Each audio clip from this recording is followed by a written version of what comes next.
They're watching you, not because they admire you, but because they're calculating you.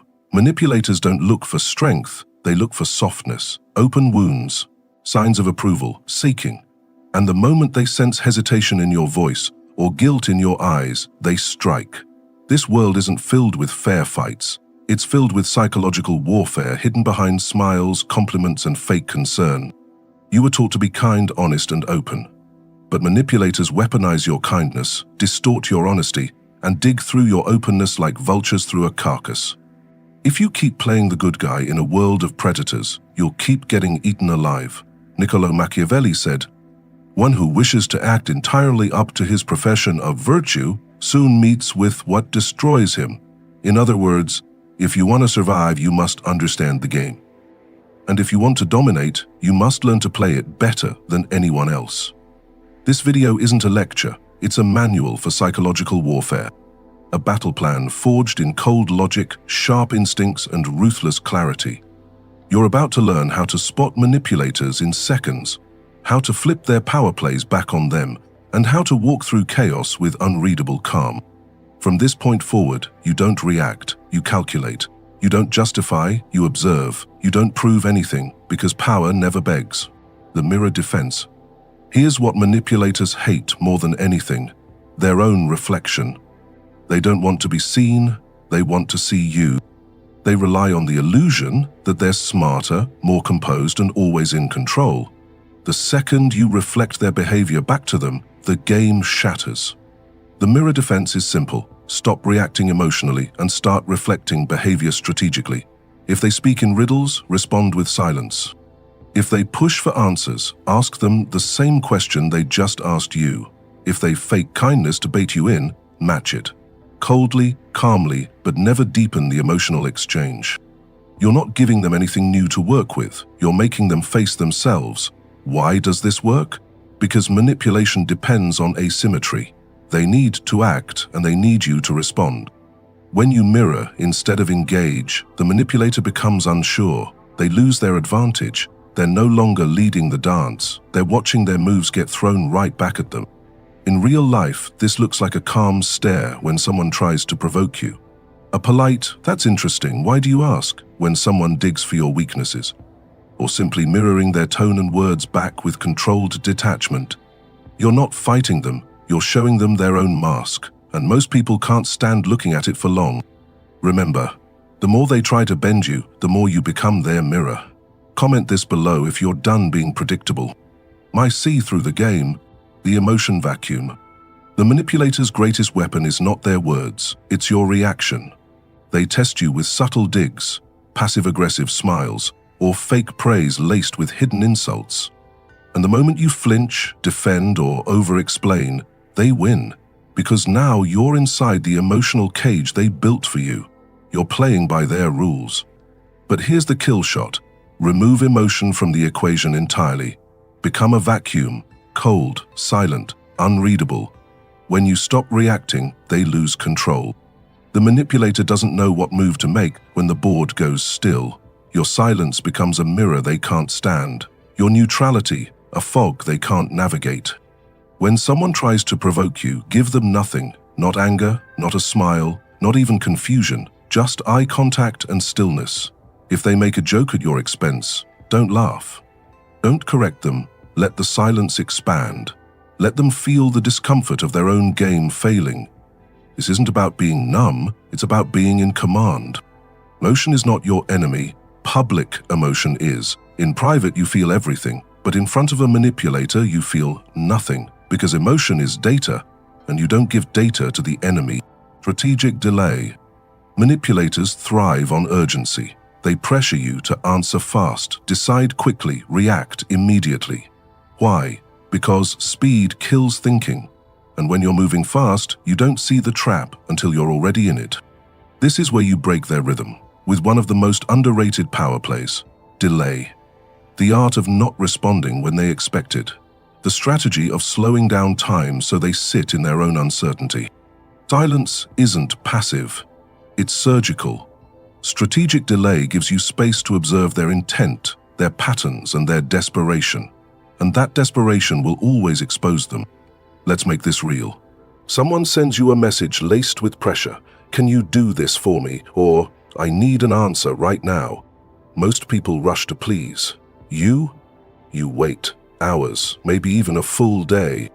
You create psychological space. The manipulator starts unraveling. They begin to second-guess their power.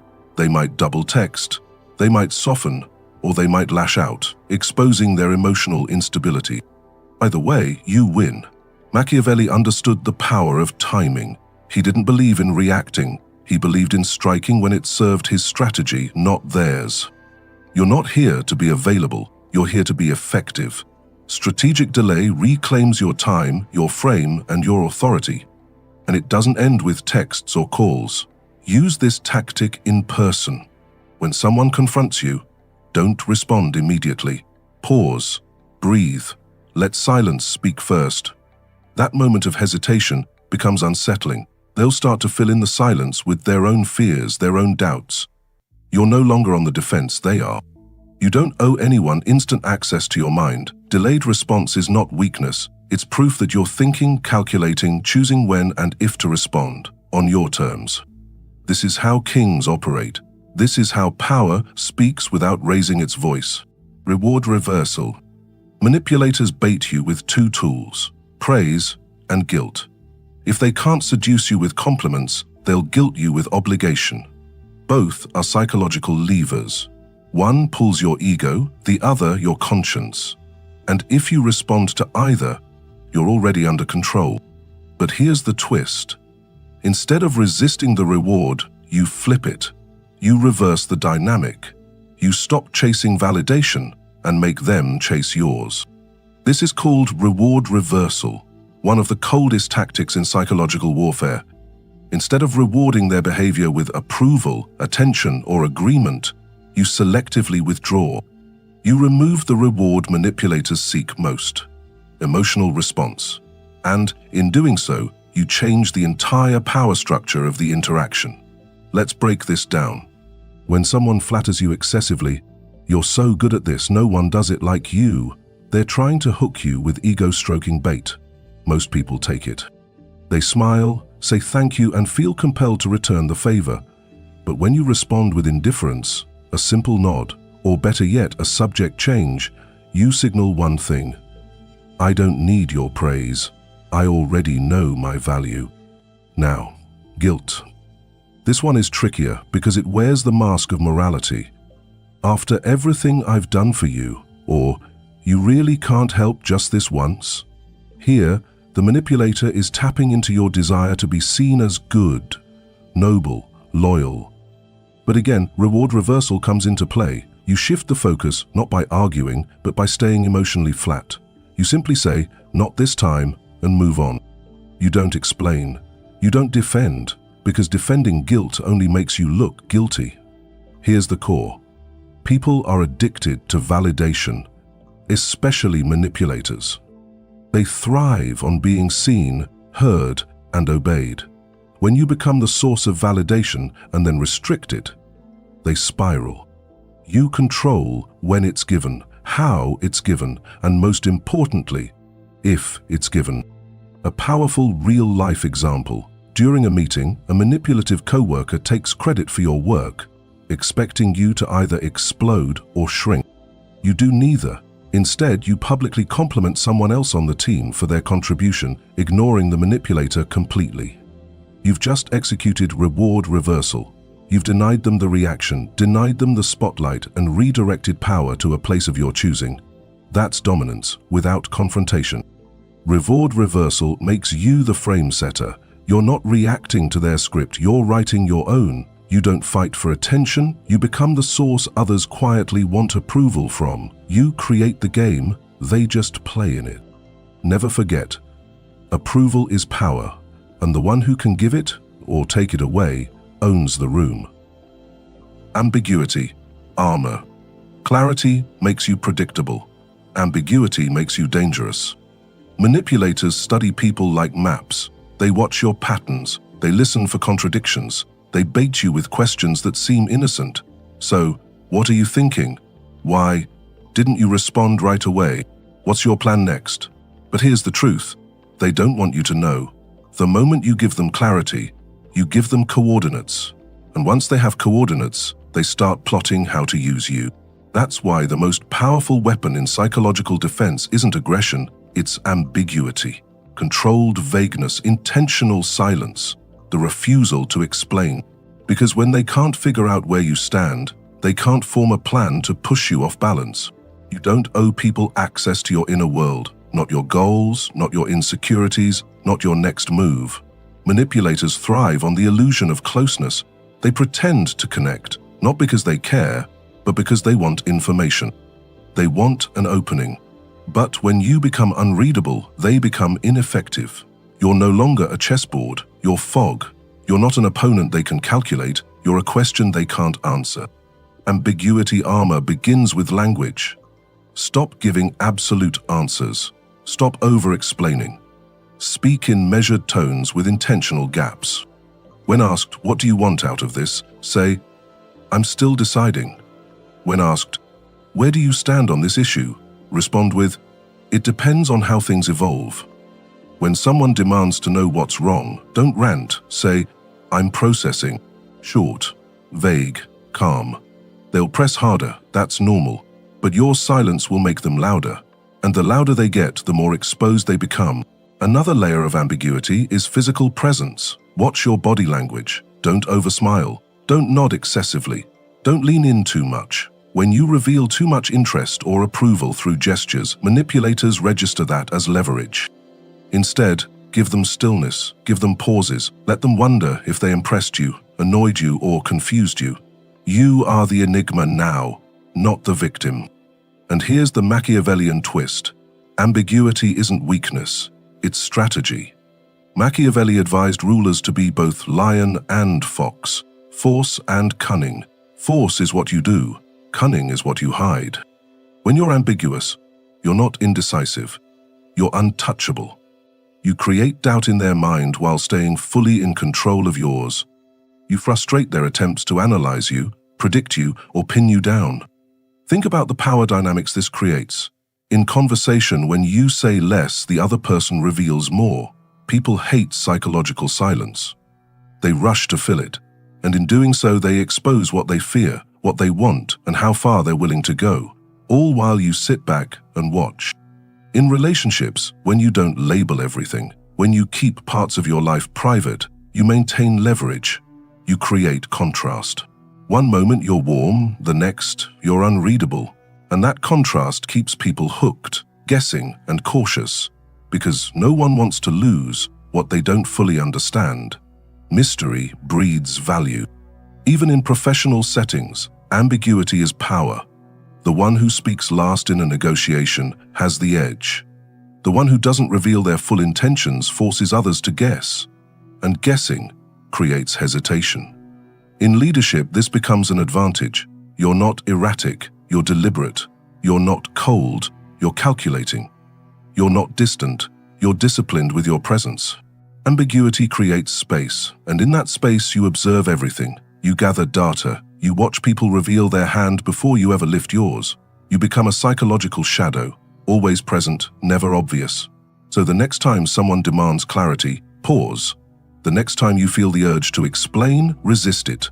The more they want to understand you, the more you hold back, not out of fear, but out of control.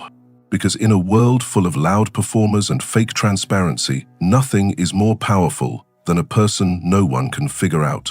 The exit threat. A manipulator's power dies the second they believe you can walk away and actually mean it. You see, most people stay in the game too long. They argue, they plead, they try to make sense of someone's bad behavior, hoping to fix the relationship, the deal, the situation. But manipulators thrive on that emotional attachment. They bet on your fear of losing the connection. They test how far they can push before you finally break. But when you stop clinging, when you stop proving, when you stop explaining yourself, you become a psychological threat. That's where the exit threat comes in. It's not loud, it's not dramatic, it's not an announcement. It's a quiet, confident possibility that you project with your presence. I'm not tied to this. I don't need this. I'm here because I choose to be, and I can leave just as easily. That idea alone dismantles most manipulators, because they don't operate from true power. They operate from control through dependence. They trap you emotionally, financially, socially, so the thought of losing them feels like death. But the second you become detached, they panic. Detachment is terrifying to people who manipulate. Why? Because it makes you unreadable. You're no longer reacting to their pressure. You're not chasing their validation. You're not clinging to the relationship or the outcome. You're just there, calm, centered, and willing to disappear at any moment without warning. That is unbreakable leverage. Let's bring it down to the real world. In a toxic relationship, the manipulator guilt trips you every time you try to assert yourself. You say no, and they say, "So you don't care about me." You try to take space, and they say, "I guess I'm not a priority." The goal is to make you question your boundaries, to make you feel bad for having them. But then one day, you don't respond with explanations. You don't argue. You don't cry. You just say, "All right," and you disappear for a few days. No calls, no texts, just presence removed. That silence burns, not because you're trying to punish them, but because for the first time they feel powerless. The same silence they once used to control you has now turned against them, and they start spiraling. Or take a workplace scenario. A colleague constantly undermines you, takes credit for your work, or pressures you into carrying their weight. Most people complain. They try to reason. But the cold strategist doesn't. You document everything. You get your results, you build connections on the side, and one day you request a transfer, or better, you resign and walk straight into a better opportunity. You don't beg, you don't warn, you vanish with your value. That's what the exit threat is, psychological oxygen control. You become the one who can pull the plug at any moment, and they know it. But here's the key. This tactic only works if it's real. You must truly believe that you don't need anyone's approval, that your life is not defined by the opinions or behaviors of others. The threat of leaving only has weight if you're actually willing to walk. So how do you project this without saying a word? First, through time control. Don't always be available. Don't always respond instantly. Don't always explain where you've been. Let your absence be part of your presence. Let them wonder. Second, through emotional discipline. When someone disrespects you, don't react. Don't defend. Don't even look wounded. Look calm. Look finished. Show them their behavior has no emotional pull on you anymore. Third, through financial and mental independence. If someone controls your paycheck or your living situation, they'll always think they own your behavior. Build your options in silence. Build your escape routes in private. And then, when the moment comes, disappear with dignity. Machiavelli said, "It is much safer to be feared than loved, when one of the two must be lacking." What most people miss is this. You don't need to scream to be feared. Sometimes the most terrifying person in the room is the one who smiles and quietly walks away, with everything they built and everything you once took for granted. This tactic isn't about ghosting. It's not about being cold for no reason. It's about making sure every connection in your life is chosen, not chained. The exit threat creates space for truth. It reveals who respects your boundaries and who only stayed because they thought you'd never leave. Some people only love you as long as they think you're theirs. Remove that assumption and watch their true self show. This tactic won't just protect you from manipulators, it will reshape every relationship you have. People respect what they believe they can lose, and when you operate with quiet detachment, every manipulative game collapses in on itself. The gaslighting fails, the guilt-tripping backfires, the emotional hooks, they rust and break, because you're no longer playing to be accepted. You're walking in already whole. You're not proving your worth, you're proving that you'll protect your peace, no matter what it costs. Master-level strategy. When to play dumb. Sometimes the most dangerous person in the room is the one who pretends not to see. Manipulators expect resistance. They thrive on your reactions. So when you give them nothing, no defense, no explanation, no emotion, you dismantle them silently. This is the art of playing dumb. You see the game, you recognize the trap, but you act like you don't. That alone breaks their rhythm. They insult you with a passive jab, You smile faintly, move on. They test you with a question meant to corner you, you shrug it off with disinterest. Meanwhile, you're observing everything, calculating, documenting, waiting. The power in this tactic is patience. You don't strike when they expect it. You wait until it matters. You let them think they're winning, that they've fooled you, and when they're most comfortable, you expose everything, calmly, without effort. Because the real win isn't proving them wrong in the moment, it's proving they never had control in the first place. Let them believe you're blind while you quietly build the blueprint to destroy them. You're no longer playable. You're not who you were at the beginning of this video. You've crossed into a mindset few ever reach, the mindset of the unreadable. You no longer explain your silence. You don't justify your distance. You don't flinch when someone tries to provoke you, because now you understand what they never wanted you to learn. Power doesn't chase, it chooses. You've stopped being the emotional supplier to those who fed on your reactions. You've killed the instinct to fix, to please, to explain, and in its place, you've built stillness, precision, cold clarity. You now speak with intent or not at all.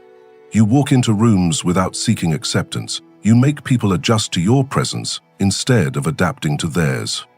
And when a manipulator tries their usual tricks, you don't resist them, you dissolve them with indifference. That's real power. That's psychological dominance. You don't need approval anymore. You've replaced it with authority. You are no longer baited, no longer drained, no longer exposed. You are a ghost to those who once thought they could read you. And to a manipulator, that's the most terrifying thing of all. Someone they cannot control.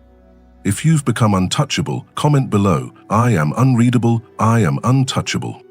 This is Side Signal. Like, subscribe, turn on notifications. Your war begins now. And this time, you're the one pulling strings.